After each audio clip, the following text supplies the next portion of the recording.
my turn to look at the game. All right, yeah. Now pick us apart, Glossy. Now I can pay attention, right?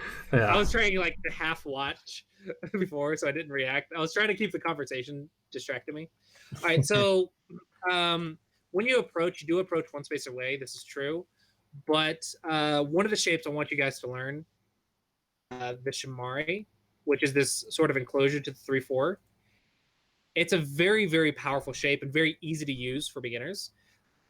So the way you understand a Shamari is point. So you pick the side that it's on the 4th line, and remember, 4th line wants to come down to the 3rd line to secure. Mm-hmm. So getting that Shamari is really powerful because it immediately seals 10 points. Oh, okay, wow. Really? And then if you get a follow-up and you play a 5-space extension, so if you watch the beginner lecture series, I say there's 3 moves on an open side: an enclosure, an approach, and an extension. Yes. Yeah. Okay, so an extension from a Shamari is probably the most valuable extension. So almost immediately, Black wants to stop that by going in here or something to make sure that make sure the Shamari doesn't get that extension. Because if you don't get a lot of value for this extension, let's just say you play whatever, you can see locally this big cup. Oh, please don't lick my leg. That tickles so much. He's talking about his cat, in case anyone doesn't know. At least I assume he's talking about his cat. Yes, that was the cat. We're not exploring that comment any further. Yeah, let's pretend that didn't happen. Okay, that was awkward. Anyway, this bowl shape is really, really large for this corner. Okay, I can do this, I swear. Okay, so when you approach a 3/4 point, you want to approach from the 4th line side to prevent the Shamari. Yeah, that makes sense. Approaching from this side, gives them the Shamari. And it's good to make the Shamari here. It's good to block, because when you're okay, you can also consider this a base. When this is okay, White's going to pretty much immediately have to make a base, and then Black can go play the next big move here or here. And that's good. So I think here would be good if we're following the Klossy approach. So I think up to here, I mean, it's all fine for your level, but let's assume that we're following the Klossy approach just for simplicity's sake, just because that's what I teach. The right side is actually the smallest side, because there's a Shamari here, there's a Shamari here, and there's a Shamari here, but there's not a Shamari here. With that, in addition to that, if you count the distance between each of these, it's one more than the right side. So the bottom side, the left side, and the top side line wider than the right side. So technically speaking, if we're following that logic, something along the top side, here or here, would be expected. And the right side is a big move. Probably the top or the left are more interesting. Yeah, that makes sense to me. So I had one question. I think either you or someone in my chat maybe had mentioned that when we talk about playing in the corners first, then the sides, then the center, that playing in the corners first includes like the moves like the Shamari that you were showing. Like basically, if there's only one stone in a corner, like I should probably keep playing in corners rather than playing on the side, or is it sort of either one's playable? Or it's arguable that a Shamari is as big as an open side. Okay. So it's arguably as big as an open side. Mm-hmm. But I would say it's also, there's a lot of other things to take into account. I would say for I can't call you guys beginners anymore because you're not a 25Q. We graduated. Nice. But for double-digit Q players, it be the difference between a Shamari or the most open side, well, it doesn't matter. Okay. So even the difference between the right side and the left side is small enough that it doesn't matter. But if you don't have some sort of approach to follow or some sort of step-by-step to follow, you're going to end up with some crazy ideas and crazy moves because you don't really have the experience to come up with your own ideas and theories yet. It off of what someone tells you until you gain experience of like 1,000 Go games at least, and then you can start trying to say, okay, maybe one's bigger than the other or something, right? Sure. So arguably, this is a good move for your level. But if we're following most open side, by that theory, it's the 4th biggest move. It's still a big move. It's better than something stupid like this, which maybe I don't know. So you're still playing a big move. This is not. This is definitely not or stronger than a 20Q plus move. If you want to improve your opening and play a strong opening, look at the Shumaris and look at the most widest sides. Okay. Can you explain why Shumari is not possible when you open with 4/4? So when you, let's say black plays here and white plays here. Yeah, So I don't both of understand the these differences between these. closures. Mhm. But if black plays here, the eye space is kind of too small. So like maybe you can Hane. There's a lot of variations, a lot of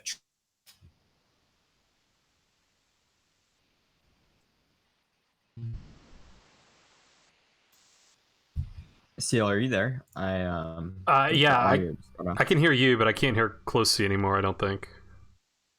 Yeah, hold on. Let's see. Where did I open? It looks like his It says Wi-Fi? he's still here. Yeah, he's still here in the Hangouts call, but my on the multi-Twitch, it looks like his stream went down. Maybe he's having some internet issues.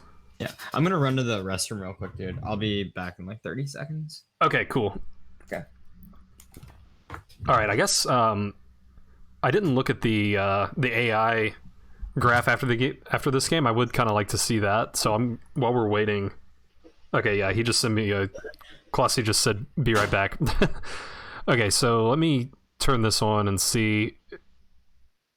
Wow. Okay, so yeah, I played pretty well. I guess let's see maybe some moments where things started turning. I mean, it felt like we were playing fairly slowly for a while, which that was something I wanted to try to do. One thing that after watching some videos I thought that I was doing wrong was I was trying to start fights like before I had a base, before my stones were strong enough to do it, to start a fight. So I tried to play more like developing moves before I started trying to win stones or anything like that, which is also kind of analogous to chess, which is nice. So let's see. Yeah, I mean, around here the AI is already saying this is shifting pretty favorably to white. I mean, I felt good. I had a base here, and both of these corners. Beginning is always slow. Okay, yeah, cool. I think maybe that's one thing that had been causing me problems jumping from 13 by 13 to 19 by 19, is it seems like in the smaller boards you can get away with fighting sooner and just making it a sort of a tactical battle. But on the bigger board, you really need to build your position first before you start battling. At least that's my impression as an idiot beginner. So yeah, I feel like that's what I was trying to do during this game, but like somehow building those foundations just got split easily. So yours were better. Yeah, I mean it was a while before I think we even played stones like attached to one another, right? I mean, yeah, we sort of both tried to just build the position first. So let's see. I'm just sort of paging through the moves. How do I see where you are in the review? I think I'm still. I'm sorry. I went back to like the game board, like not the review board, because I wanted to see the AI graph. I didn't get to see it after the game. Okay. Yeah, I'll just I'll watch on your stream, but I'll be a little delayed. Okay, cool. Yeah, I mean it felt so is the AI saying that you're much better here? I mean, it looks like the AI is saying that that basically by this point, yeah, it's saying white's already 94% winning, which seems crazy to me. But I mean, I guess that's the AI assuming optimal play for both sides. So obviously that's not a safe assumption with us. But I mean, I'm a little surprised by that. I thought it was basically even at this point. I mean, black has the upper left corner, black has a base. Well, I did wonder about the black stones on the left side, since you only did a one space jump on the third line instead of two. So I don't know. Okay, yeah, so in my chat, Zagi says black has 2 weak groups, white has none. Okay, I guess that's the point, is that once I play the stone on d5, that now you've got 2 groups that are kind of in trouble. That makes sense. 94% is not a lot of points for the AI. Yeah, that's kind of the impression I'm starting to get. Yeah, actually, so one of the Nick Sibicki videos I watched was on shape, and like which shapes that are strong and shapes that are weak and all that. And he talked about this shape of like a row of 3 stones and then a one space jump to a 4th stone.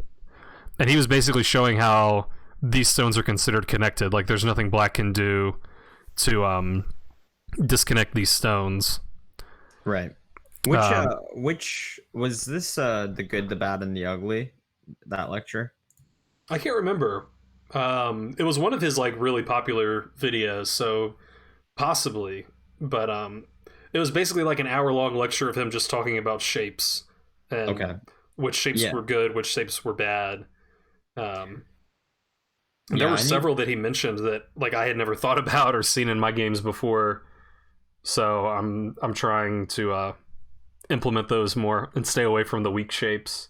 Yeah, that's what my chat last night told me, that those lectures are pretty classic. And I think Knight said that you can get pretty far if you understand shapes. Yeah, I need to bookmark that. Yeah, rewatch that shit. Shapes part 1. Yeah, it looks like it's Nick Sibicki Go lecture number 33, the good, the bad, the ugly, shapes part 1. Yeah, that's probably it. It's like an hour 20. Maybe I watched part 2 or something. Yeah, I will say part 2 is like 56 minutes. Okay, that's probably the one I watched. If you've seen the video, like midway through the video, he like stops lecturing because someone in the audience like got hurt or something. I don't know. There was some weird like interruption. If that rings a bell to you, but anyway. Really? Yeah. No, I haven't watched any of them. I just I remember I have to watch them. Yeah. Maybe your chat can enlighten us if that's the right video. Yeah, Gentleman Red says something wild came up.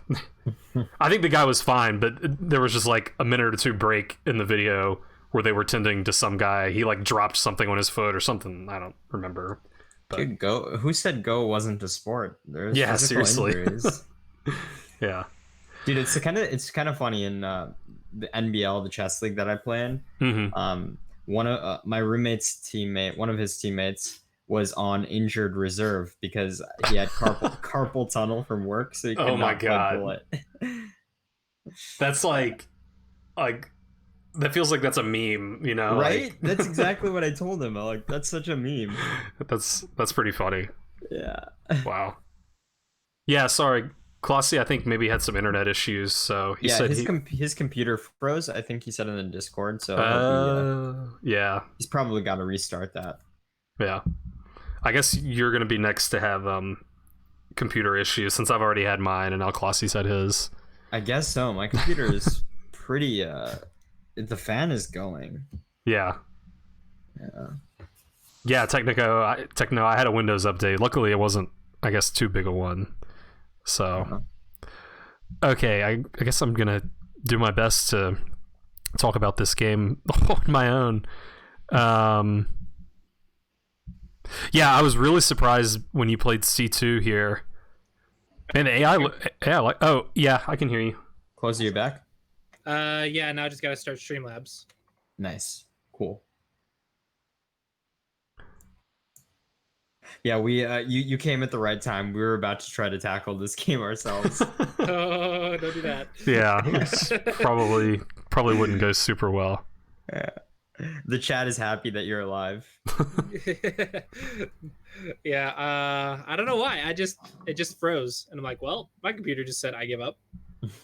I thought it might be a cat or something, but no, cats would have just unplugged it and it would have just died. It just froze. That was also suggested in the chat that maybe a cat, chewed through a wire or something.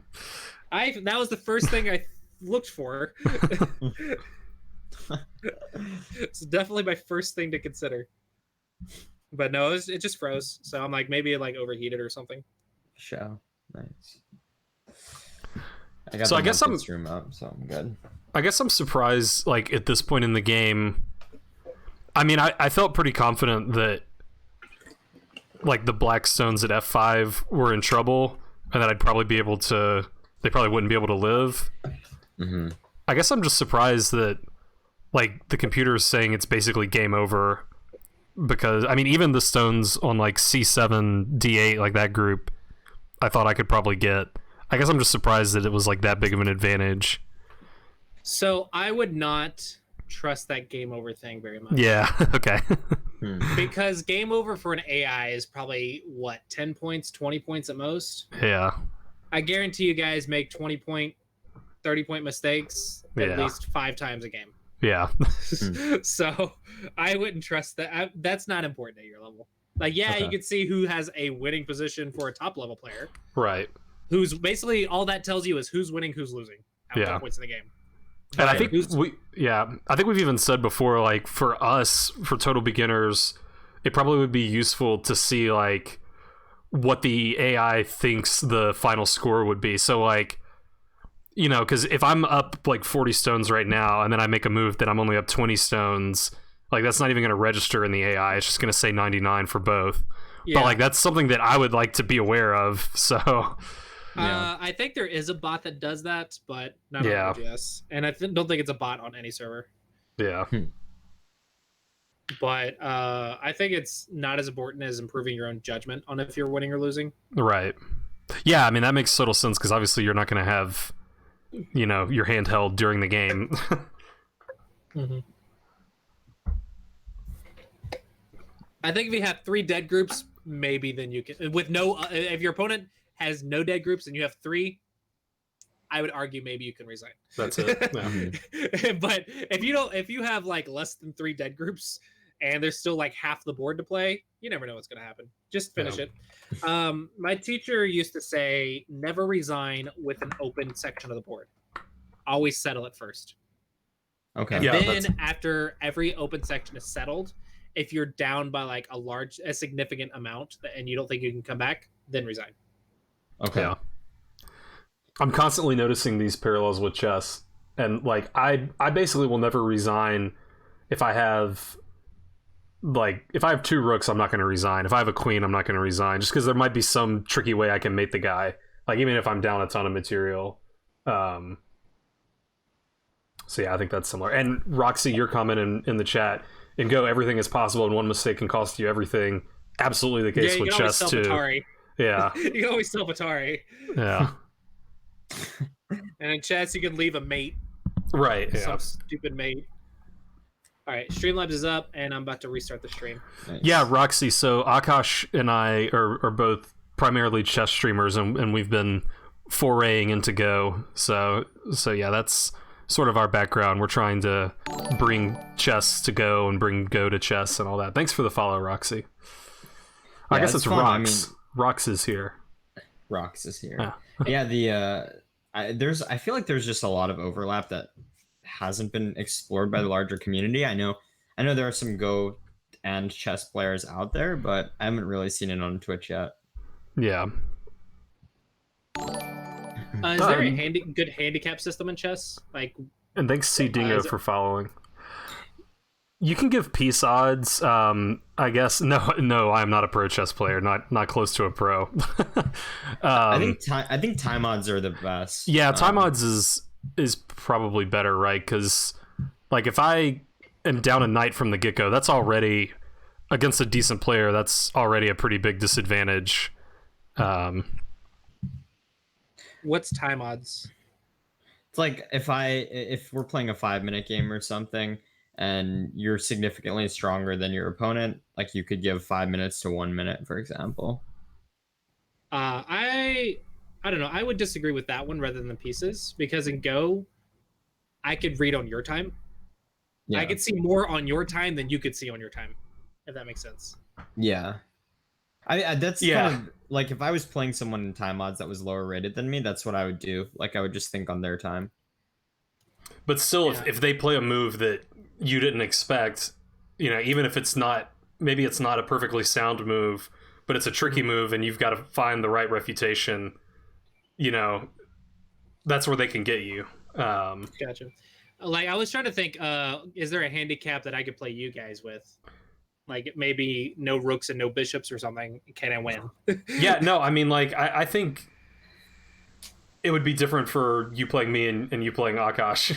But yeah, I mean, well, I know you're 1800. Aakaash, what are you? Which ratings on Leech? I don't know. I don't know. Rapid or Blitz? Was it? Yeah, I guess Rapid. I think it's like 2200 or something. Oh, so you're about like my level. Like, you and me are about the same level. Like, you're in chess versus my Go skill.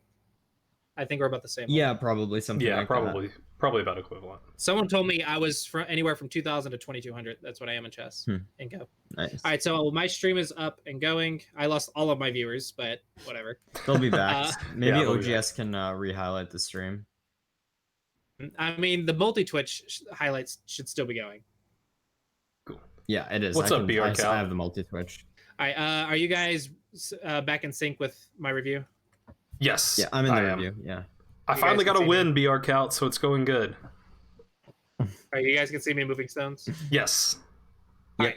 So, to answer your question, yeah, basically it's the amount of space that you have to live with black. So if black invades here, it's probably going to die if we just play out a basic life and death sequence. That's a dead shape. Whereas let's play out a sequence for white. This is actually a co-shape.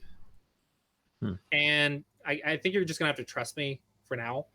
I don't want to go into all the ins and outs of it. But it has to do with the amount of space being larger.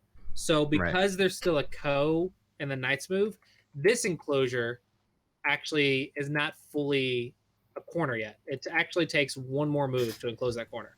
So a star point takes 2 moves to enclose, which is also why you normally don't play this move. You normally make a moyo or a large framework with the star point because it's meant to move faster. It's not meant to just get the corner. If you wanted a corner, you should play like 3-4 in Shamari. But if you have to get the corner, there is a way to do it, and it is with a diagonal here. And so it takes 2 moves to enclose that corner to kill a simple invasion, and only 1 move for a 3-4 to seal the corner to kill a simple invasion. There's a lots of ins and outs with each of them that is just too much to talk about. But in the simplest terms, a Shamari is better than a star point enclosure because the invasions are still possible with the star point enclosure. Sure. Okay, that makes sense. And gotcha. Like the overall thing is just not enough space for the invasion. Yeah. Just imagine if black plays here and white plays here, it's a Hane. Black only has 2 liberties, right? Now, let's say that white plays here and black blocks, white has 3 liberties. So by that definition, there's more space. Okay. So that is why you'll a 3-4 than a 4-4. All right, so now moving on. So that's hopefully that explains why this one is maybe suboptimal. This approach is suboptimal. Still fine. What I don't like is that you're not making a base. So this is not super relevant yet, but it's going to become relevant very, very quickly. Like 15Q to 10Q, very important. And I say 15 to 10Q, I don't even know GS ranks, but at some point, if you don't have a base, you're going to get attacked. So when you're walking around the board and you're trying to judge, is there a weak group, is there not a weak group, start asking yourself, if there are stones next to each other, like here and here and here and here, let's say I'm black, I'm asking myself, is there any weak groups? I have a stone next to my top right corner and my top left corner. My top left corner has a base because I have a jump. I have a Shamari. That by definition is a base in the corner. What I don't have is a base on the star point. So maybe I'll respond here or here. I'll go high because there's a low stone. Remember, low wants to go up. Mm-hmm. So I would probably go high here. And I would start making a 1 space or 2 space to make a base.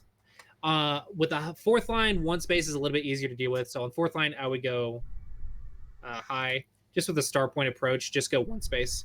But on an open side, let's say for white, you would go 2 spaces on the 3rd line, because 2 space on the 3rd line is very nice for making some eye space. Mm-hmm.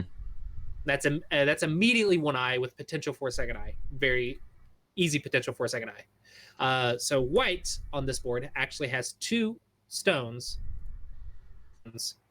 So you have 2 groups that need a base. Gotcha. So for white, over here you make a base. On the top, you can actually slide first. This slide is going to be like your first Joseki, which is a common corner variation. Remember, 2nd line is not good in the opening unless you're doing something special. In this case, your special idea is that if black doesn't block, then you'll go under and start taking a base. Mm-hmm. So this is black space and white space. So black's going to block to keep his eye space. Give me the pin. So there's eye space right there. So black's going to block to keep that. And now, after white made that good exchange, white's going to go back and make a base. And that's your first Joseki. 1, 2, 3, 4, 5, 6 is your first Joseki that you guys should know. Okay. That one actually makes sense. Now, I mean, now that you've explained it that way, that Joseki makes sense. Before it just seemed like random stones, but I totally get it now. Yeah. So remember how I said that R10 is a low stone? So in this case, you would actually play high and play the exact same pattern. Right? And that way, it's just a little bit better combination or relationship between these 2 stones. But your first Joseki should be the low one. And you only make this exception to go high because there's another low stone already, because you have support. So just remember, it's low unless you already have a low, and then you go high. But that's your first Joseki. Kind of what I would expect to see. But let's assuming you play this, black's still going to have an advantage because black can come back and attack this. And then you run away, I make a base, you run away, and I just chase you and make some points on top. And then after you're out in the center with some arbitrary shape, I can go play a big move. Right? And so black has an advantage. When you chase, you're hoping to get some profit, which you did up there, and then you want to keep Sente. So never attack. Try not to attack in Gote unless you're going to get something very large for it. Okay. But that's basics of attack and defense. Yeah. Yeah. So I guess basically my mistake was since my stone on C14 is weak, I don't need to be trying to probe anywhere else. Like I need to secure that stone before I start trying to attack somewhere. I mean, maybe attack's not even the right word, but like basically, okay, 017, he does have to react, but once he reacts, like I've got 2 stones that he's got an advantage over. So like no matter what I do, one of my stones is going to be in trouble immediately. Yeah.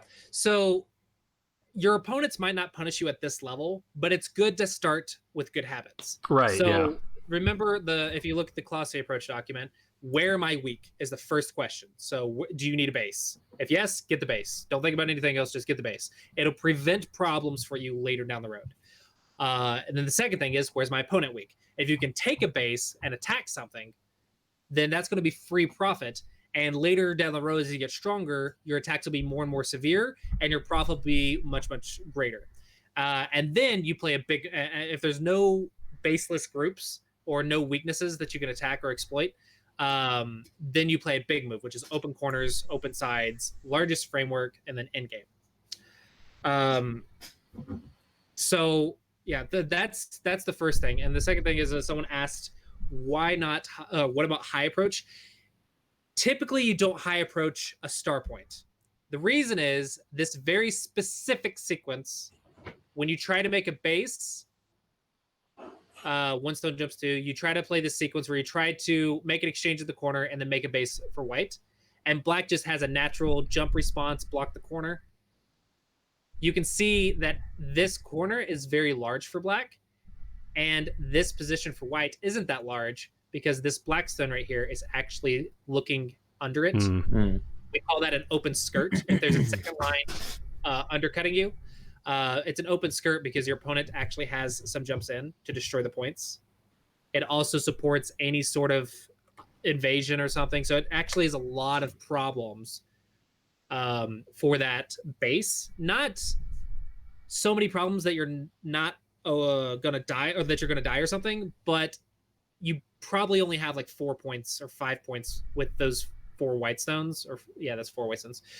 You probably only have like 4 points because of some end-game sequence. And meanwhile, black has like 15 points. So normally we don't approach high because of that sequence. So normally to a star point we approach low, but to a 3-4 point you can approach high or low. It's fine. But the star point, it's normally recommended not approaching high. Okay. I have a second mic. That's why I'm not using my headset mic. Okay, so that's kind of the theory for why you make a base. But do you want me to explain why attacking is profitable, or do you want me to just move on to some more moves? Attacking is profitable where? Do you want me to explain why attacking comes before a big move, or do you want me to just keep moving forward? I mean, I think the basic idea, right, is if you can attack and your opponent has to respond, you're getting stones on the board for free, right? And as long as your stones are going to be influential somewhere else and their stones are sort of defensive in nature, you're getting something out of that attack. And then as long as you have Sente at the end of it, then you can go make the big move. So there's not really like a rush. So this is kind of a higher level concept, but the theory is extremely important for understanding how Go moves work. This is like the theory for every strategy is kind of based off of this, and that is exchange rates. So if you play here and I play here, big move for big move, that is an even exchange rate. Mm-hmm. So let's say black plays the biggest big move on the board. White plays the second biggest big move on the board. Black plays the third biggest big move on the board. We just keep exchanging back and forth. The difference in the exchange rates, because remember, you're trying to make more than your opponent. So the difference is going to be black is up by whatever the difference of that first big move was, but white has Comey to make it up. So arguably, both players have the exact same score, assuming Comey is correct, because black has more on the board, but white will have the bonus points, and we're both exchanging the big moves. Okay, but now let's say attack and defense. Now, if we go back to the sequence that I played for attack and defense, wherever that was, let's exchange here.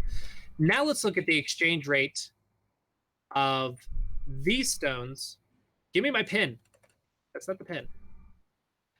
These stones maybe got 2 points right here, right? But black got these 2 stones.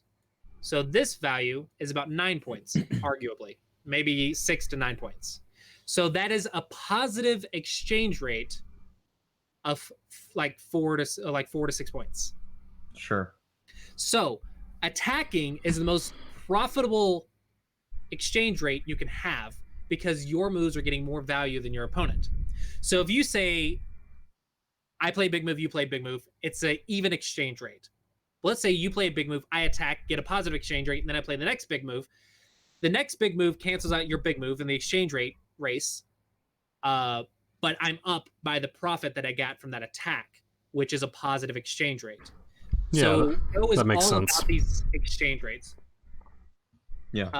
So that is why attacking comes before the big move, because if you can attack, you get a positive exchange rate, which is the most profitable exchange rate you can have is with the attacks.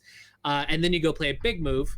And then if your opening theory is better than your opponent's on top of your attack, then you're going to also be making positive big moves, exchange rates. So opening theory is very important for making, at the very minimum, even exchange rate, not falling behind. And then you look for the chances to attack your opponent to make a positive exchange rate. Okay. Yeah, so now, technically speaking, the exchange rates are kind of even because let's say black is controlling this, white's controlling this, and this. Black's controlling this. So it's more or less even, especially with Comey. But the difference is these 2 stones, right? But if black never attacks those, then white has made good exchanges. White has prevented stuff and still gotten big moves. preventive potential frameworks and stuff, but still also got big moves. So if your opponent does this a lot and you never attack, you'll actually fall behind. So you have to attack at some point if your opponent's playing very Tanuki style like this, which means to play elsewhere, play away from the local situation. So this move, I would say, is probably not.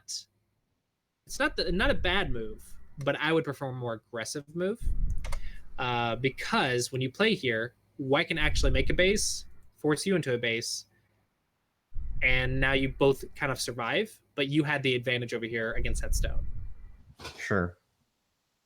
All right, so yeah, 1 stone jumps 2 on the 3rd line. It's the furthest you can go without getting cut off. So 1 space is a little bit slack, and you also let them get a Shamari for free. But still, you're making some ice space, so that's good. Here, if you want to seal that, a 2 space would probably be good. 2 or 3 space would probably be good, but I think it's slow. First, you would consider the weak groups. If you're not sure how to play the Knight's move from 2 stones, so this is maybe another shape for you guys to learn, is jumping up in the middle of 2 stones is a very nice shape to escape to the center. Okay. Because the follow-ups here or here are almost an eye right here or right here. Oh, wow.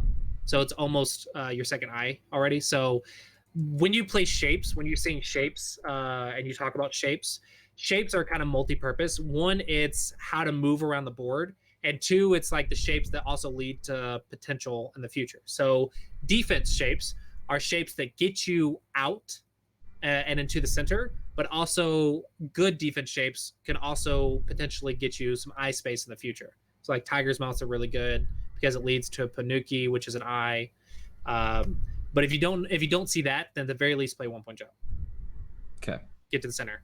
The reason is even with the 2-space jump, you're almost alive. But the exception to that is when there's a stone on both sides. You have to realize that this is technically only 1 eye. A box score is only 1 eye. So when your opponent has a stone on both sides, you're actually supposed to jump. So when black jumps, white also needs to jump. And then when black jumps again, white can play 1 more. And now white has enough space for 2 eyes, arguably. Okay. So now I would say probably your group's alive and you can play elsewhere. But for black, yeah, you definitely need to get to the center. And then after this, maybe you can go do something else, like up here or something. Like attack or play the most open side or whatever. So let's assume that both groups are alive. Let's assume that for a second. Where is the big move? Well, first off, there is a weak group right here. But if you don't see that, and we're just talking big move, then the next big move actually should be on the bottom. Like maybe right here or right here. This gives you a 2-space jump on both sides of you. So that way you can it's like a wedge on the side. If you can play a wedge on the side to stop the Shamari and have a 2-space jump on both sides, it's very easy to play. Okay. Yeah, I guess, and maybe this is where my problems kind of started because I didn't have much influence on the bottom, especially the bottom left. Yeah. So Chad is saying this is a little bit advanced for a 20Q level, and yes, I always try to teach one section level above where they're at to help them reach that next level. So I'm teaching 19 to 15Q concepts. Yeah, I mean that seems totally appropriate, right? Because that's where we want to get to. Yeah, I'm trying to give you guys things that'll help you get to that next level. Yeah, but you'll start seeing soon that some stuff is actually going to matter in like in the touching fights. There are shapes that you will have to work on. Here's one, for example.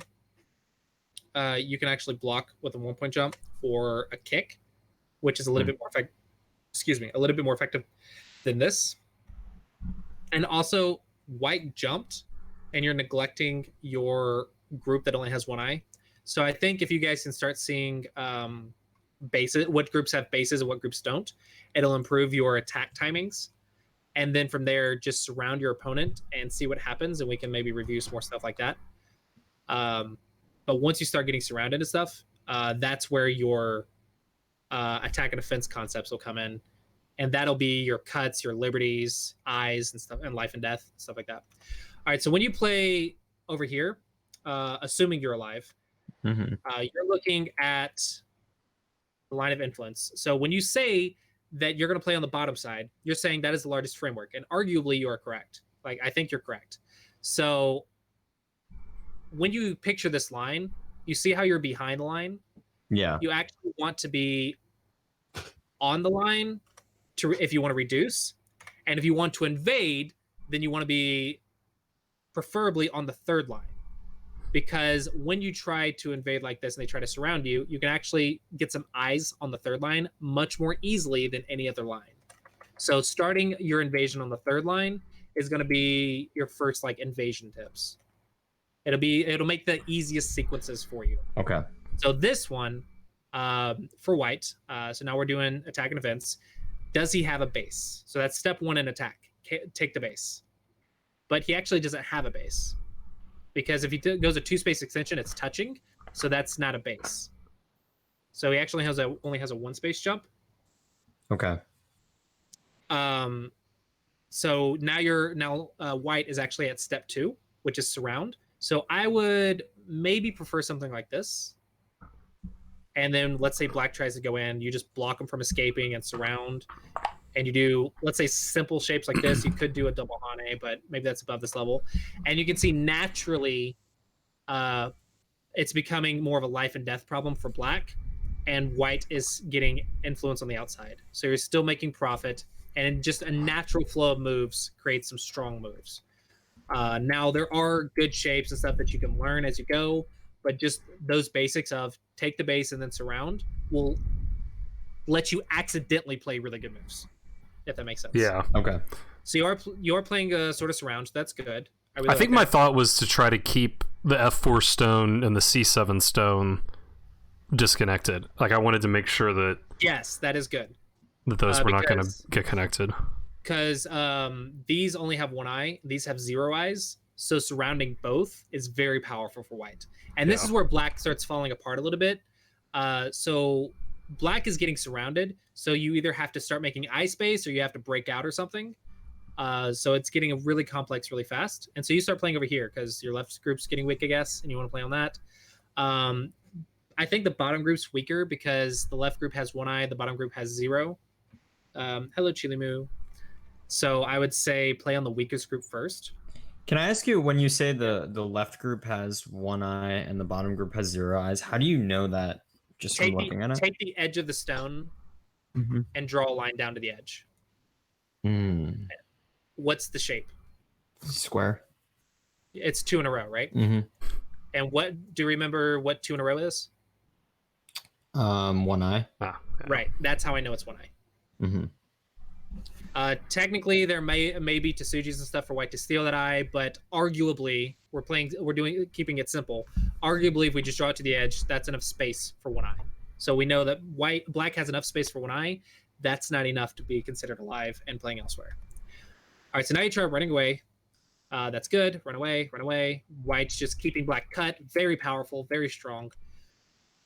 Black is in trouble, so white just keeps surrounding. And I like all of these moves. This was very brave because you have 2 weak groups, but you're gonna go invade on the second line to try to kill white. I'm not sure what your goal is actually. So this is a mistake though. If we're assuming basic theories, I know it is a mistake, but for your level, I think it's also a mistake because 1, does it help your weak groups? No, because it's not connected. So 2, does it attack your opponent? And that's no, because 1, it's on the inside. So you're assuming it's some sort of vital point or life and death point or something like that. But you don't until after they're surrounded. Because if they've already escaped, taking their eyes is meaningless. So if they're already escaped and out to the center, which white is, going inside is meaningless for taking their base. Now, option 3, maybe you're like, I'm going to invade and steal his corner. Well, then I would ask, is it the big move? And is it time for the big move? So any sort of move, I can kind of disprove with basics. All right, it doesn't help you.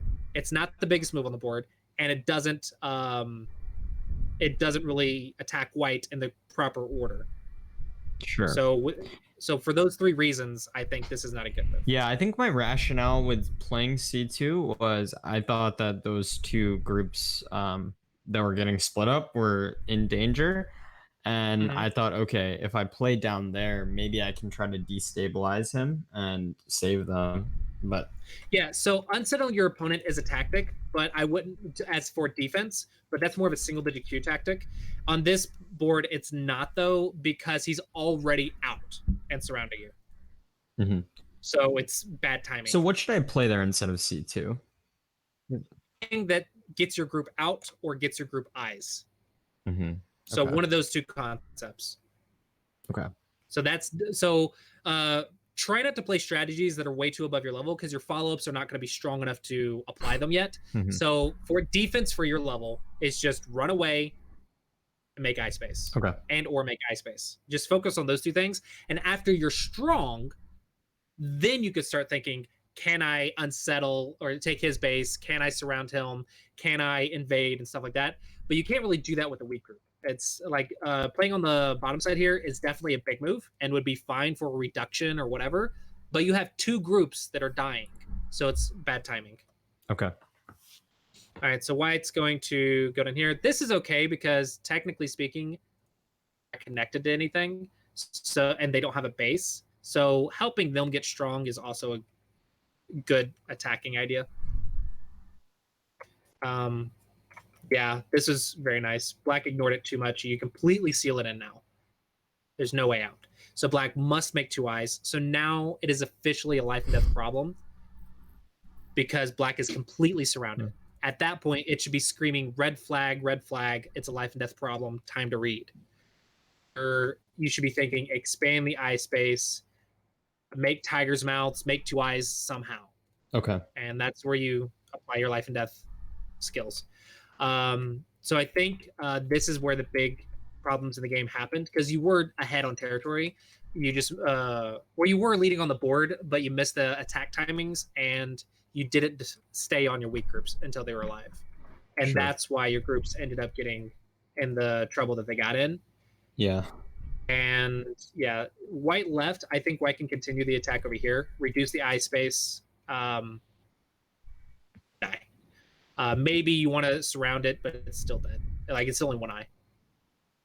Yeah, So I mean, I sorry, Go ahead, Cal. I was just gonna say I thought the black group with like C7, D8, like I thought that was already like basically dead. I didn't think that I needed any more work over there, and that's why I Tanuki'd. But I guess maybe that's just a misread. Like maybe he can get out, or maybe he can make 2 eyes. Yeah.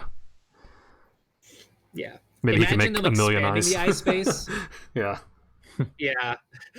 If they expand the eye space, it becomes a little bit unsure. It's fine to kill something in Gote.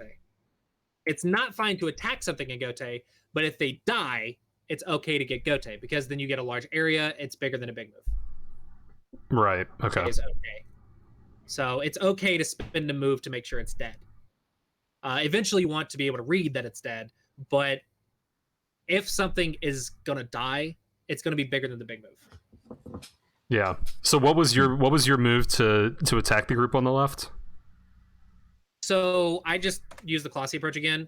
I reduce the eye space because I consider it already surrounded. Yeah. Okay. That's my first thing is it doesn't have a 2 space extension.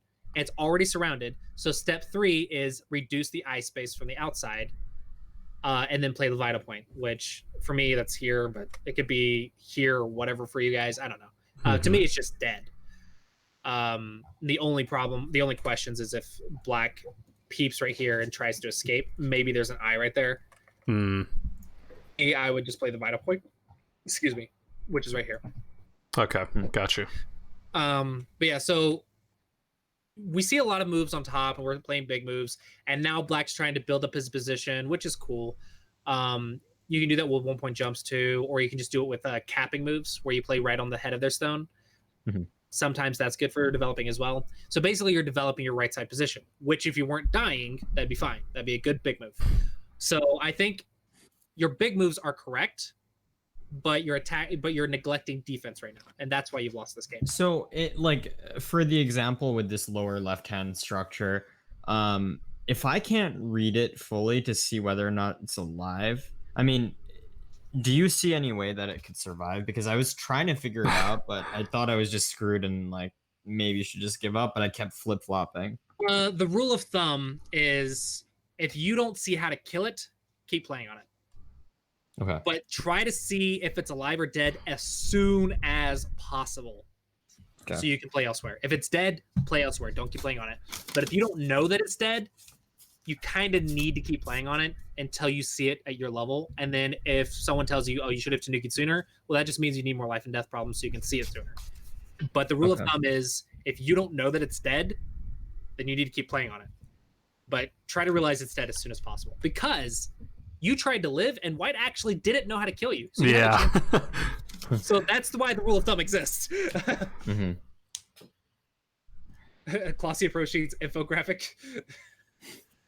So here, yeah, you're already surrounded. You try to break out, fine, whatever. But I don't know what this move is doing. But you both kind of missed the Vita point. Remember, 3 in a row were bent 3. The Vita point's in the center for 2 eyes. Yeah. Yeah, I don't know why. I think I kept thinking that the H1, H2 zones, like I was just going to be able to get somehow. I don't know. I just completely, I don't know what I was thinking. Not playing G1. I think what tripped you up is this stone. You thought this was a false eye. Yeah, I think that's what it was, but that's but just not imagine true. Black playing here. Yeah. You need 2 corners of an eye to make it a false eye. Mm-hmm. So you need one of those other. You need 2 corners of an eye for it to be a false eye to put something into Atari. If you don't have 2 corners, then you can imagine it's impossible to play in there. Yeah, that's a nice trick to know. Yeah, I see. Like I actually saw G1 a while earlier, but I just assumed it was a false eye, so I was like, okay, it's not gonna help. Here, White gave you a chance. Remember, what's step 2? Before you play Vital Point and Eye Space, you run away. White actually lets you escape, which is more important than actually the Vital Point here. Especially since it's your only move, because inside is only 1 eye now. So you had a chance to escape right here. So yeah, keep playing on it until you realize it's dead. And you're both going to have to work on understanding if something's alive or dead, which will just come with practice and go problems. But yeah, you definitely had a chance to live with that group several times. And then after it dies, White has a significant lead. And then you're making an eye right here. And then Black Black is making life in the corner, which is interesting. Interesting. I would connect it. Like your moves made no sense, and then they ended up living in the corner. So they were totally dead though. Just White ignored it. What, 3-4 times? White ignored it. I don't know. So yeah, you can connect here to connect your groups, because White can't actually cut you off. Mm-hmm. If White goes right here, you just give up 1 stone and connect. So you actually can live with everything on the left side. And now you actually destroyed all of these points for White. Because remember, White had the Shamari over here, so that was 10 points. So you saved your group, which prevents points, and you took 10 points. So I would argue it's like a 15 to 20 point good decision. But the problem is you lost like 30 points right here, but that's another problem. I didn't realize, it didn't occur to me that he could like connect the bottom left group with the side left group. Well, yeah, that's more of connection go problems, which you need to do the life and death problems first, and then you'll do connection and cut go problems after that. So it's like 1 step at a time, but I'm just showing you that this was possible, and this actually can occur naturally if Black just keeps expanding eye space by following like the basics. Expand eye space to live. I accidentally connect. Awesome. Right? Yeah. So there's ways you can accident into the right variation just by following basics. But if you just save 1 stone willy-nilly, then maybe you just make another weak group and die. Arg, we are going to play more games. Sorry, I wanted to answer that question in the chat. Yeah, so I'm going to end it here. The last tip I want to give you is don't save 1 stone if you don't, unless 2 conditions. So this will really, really help you in double DQ levels. This is like a cheat sheet. If 1 stone's an Atari, give it up unless that 1 stone, like for example over here, is a whole area, or it's a cutting stone that's cutting something off. Do not worry about a cutting stone that is cutting two living groups. Only worry about a cutting stone that is cutting something that has one eye or less. If you're unsure, don't play on it. Okay. Because saving one stone in the center of the board is a huge waste of time. If you can play big moves and just give up one stone, it's like 5 ranks in double-digit Qs. It's a huge cheat sheet. Okay. So if it's just one stone, or I guess a good rule of thumb is 5 stones or less. 5 stones or less. Wow. Check if it's an area or cutting stones. If not, ignore them. And then as you come up with examples, we can talk about if it's good to ignore or bad to ignore. But just use that as your sort of cheat sheet for like cheating your way to higher level play. Okay, gotcha. Nuking is a big move is huge if you can get it. So if they Atari one stone and you get a big move, it's significant value. So that's it for this game. I would say for the next game, focus on the bases and making sure that if groups get surrounded, watch the eye space. And hopefully that will give you guys some good tips to try on the next game. Yeah, no, I think that was a very helpful review. So, I mean, thank you for that. Yeah, thanks so